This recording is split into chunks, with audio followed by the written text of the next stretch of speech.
Could the Highway 278 corridor expansion project be in danger? That's just one of the questions now facing Beaufort County, Hilton Head Island, and all the people here after the county council made a big decision this week. I can't vote to raise property taxes for this when my district was a resounding no to it. How are we going to fund this without raising property taxes? Because we are talking millions and millions and millions of dollars that we're going to lose.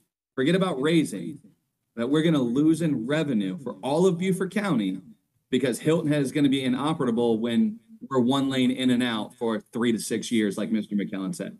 The majority of council has said we're not going to commit a $90 million bond, which is a property tax increase. Absolutely. There is no other way. That was all just part of the discussion before the county council voted not to raise property taxes to try and pay the additional $90 million to cover the cost of the US 278 corridor project.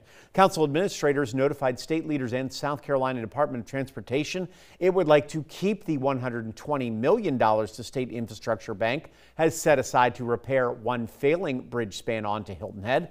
But because the penny tax referendum for transportation failed in Beaufort County, the county does not have a plan to make up the difference in the project. That could reach $498 million in all. State Senator Tom Davis was key to finding and getting that $90 to $120 million in funding.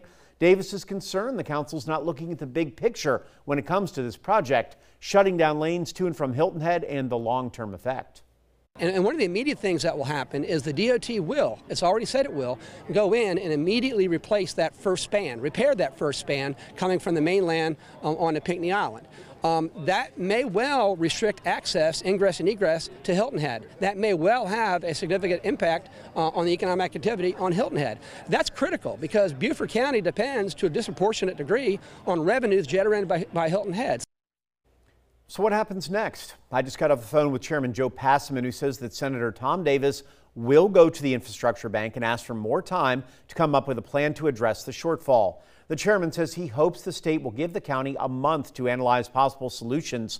Those include cutting programs, raising millage rates, or asking the federal government for money. But that last one, Passaman says, most likely won't work because then we'd be competing with the rest of South Carolina. Senator Davis will make that plea for time on Wednesday. We'll tell you what they say. Well, dropping